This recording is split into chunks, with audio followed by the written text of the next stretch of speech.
Here, I just want to share the experience of insight meditation by myself. Oh, wait. After that, I need to introduce it briefly and talk about why Buddha recommends people to train in this kind of meditation. In a nutshell, Buddha considers simply meditation cannot help people leave samsara. Leaving samsara needs wisdom, and insight meditation is a good way to develop people's wisdom. The interesting point of Vipassana is that the training is very logical and actually without any religious belief. Vipassana meditation consists of experiential observation of mind and matter in their aspects of impermanence, unsatisfactoriness, and lack of an inherent, independent essence or self. For me, about 2 years ago, I think I had great mood swings for a while, which made me very tired and sometimes I could not control my emotion. Like getting impatient talking about my dad. No matter what we talk, I always like to fight with him. 儿子，考试考完了？考了。考试考怎么样啊？就还可以吧。什么叫还可以啊？就还可以啦，哎呀，就还可以。哎呀，具体说说呗。不是你这个还可以就是还可以，有什么要说的嘛？哎呀，没什么要说的。好。This kind of experience made me like don't like myself, and my mom always let me be nice to my dad. But I try to control myself, but the result always like become worse. 儿子，成绩出来了吗？儿子，跟你说话听到没有？出来了。哎，你回一句，你这什么态度啊？出来了。看都不看我一下。出来了呀，干嘛呀？好，那你看跟我说话你都不看我一眼，不是我跟你说出来了，干嘛呀？那几分呀？就过得去，就还可以啊。So I talked to my mother, and she recommended insight meditation for me. Hey mom, I think I try my best to be nice to dad, but I don't know why I always only towards talk to him I was impassioned. So you think this is whose problem? I don't know. Maybe. If you think it's your problem, I recommend you to try insight meditation. I've tried this before. It allows me to know what am I doing and know myself better. I think it could give you some help. Oh yeah, I will try it. Then I found a 14 days course which teaching Vipassana, and enjoying it. In the course, it separates insight meditation as 3 parts: walking Vipassana, setting Vipassana, and a meditation in daily life. In the first class, the teacher required us to be silent in the training period. The reason is this training is for us to gain insight into ourselves. If we always talk to others, put your mind on other people, that will distract the mind to put on yourself. As he says, before training, most people's mind is just like a kid, which never do any exercise. They cannot talk and have dinner together. So, it's impossible for your mind to focus on the different objects at the same time before any exercises, just like what I show you. Every part of us needs training to make it stronger, whatever mouth or mind. Then, let's start to talk about these 3 kinds of meditation. Sitting Vipassana looks really similar to normal meditation. Both of them looks like this. The difference is normal meditation focuses on concentration, which is one of 3-4 training. But sitting Vipassana focuses on the one of other 3-4 training, wisdom. So, in the training, the longer meditation doesn't mean it is better meditation. It doesn't require people to sit for a long time. At the beginning, it just requires sitting for half an hour, In the half an hour, the teacher let us insert our body's action or the feeling, such as the movement of belly and any feeling like hurt and itch. It sounds really easy, right? Everyone can do it. So, until that time, I still consider the course to be easy peasy for me. Nevertheless, only a few minutes later, I gradually forgot to incite the movement of belly and started to think about how many minutes that have been, or what's for lunch.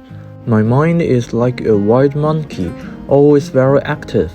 The interesting point is I cannot realize the monkey's action and it's already escaped my control. To be seriously, the monkey even controlled my idea.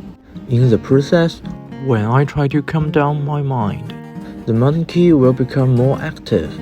That made me realize a Chinese phrase. Heart likes a monkey and mind likes horse. Heart in Chinese culture has a similar meaning as the mind.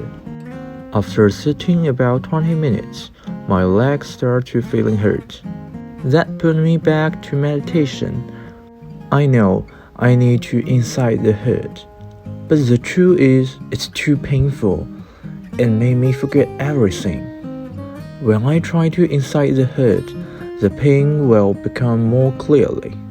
That made me afraid to incite it.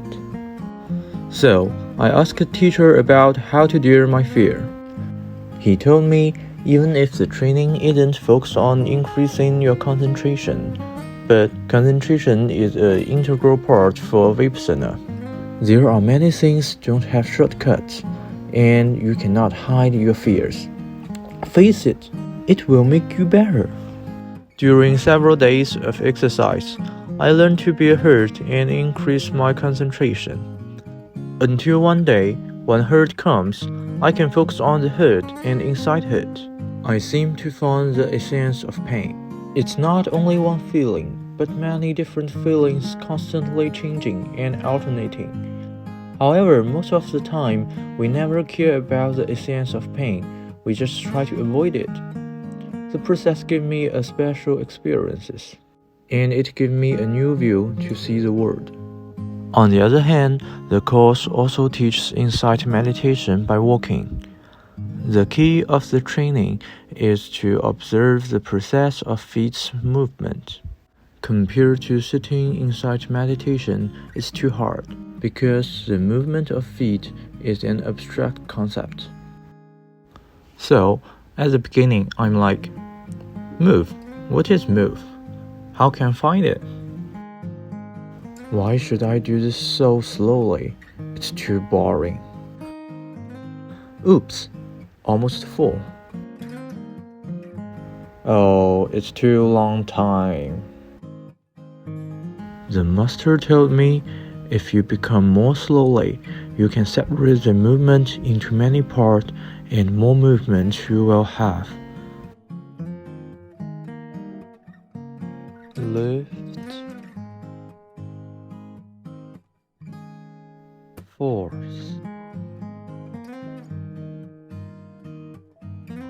tread. One moment, I found the similarity between walking Vipassana and sitting Vipassana. Both of them are separate one thing as many things. When I separate them as many details, it makes me see a different world. It's hard to abstract the feeling, but it's almost like the first time you know the watch which you almost wear needs many precision parts to make it work. Last one is the daily Vipassana. This one I think is the most interesting and useful one for our daily life. Actually, for the first few days, I thought it looked stupid. Teacher taught us how to drink water, how to eat, and how to do housework. Until I understood what the training worked for through walking and sitting Vipassana, I started to pay attention to daily Vipassana. In the drinking process, I can feel the movement of my hand, what my mouth does, and what the taste of water is. That might be my first time to get the taste of water. in lunch, except for feeling the movement of my hand and my mouth. I also get many new tastes, although these things I always eat before. Doing housework is the one I find interesting. In the process, I'm not worried about how long to finish the work and what I should do next. As the teacher says, the only thing we need to do is to live in the moment with mindfulness. That is really useful for me to deal with my problem. It let me know how to live in the moment with mindfulness. On the one hand, living in the moment with mindfulness can help me to avoid some unnecessary annoyance, because many annoyances are coming from the past and the future. For instance, I had a final exam last week, and there is a lot of knowledge I need to review. Before the training, I might be really worried about that, and even reduce learning efficiency. However, now I know this kind of anxiety is useless. Living in the moment with mindfulness and going to review is the only way to help myself. On the other hand, if I can clearly understand what I am doing and what the feeling of my mind is, I can try to control it better, especially for facing my dad. All in all, I'm really thankful for insight meditation. It brings me a lot of advantages and even guide me to learn Asia382. Thanks for your watching.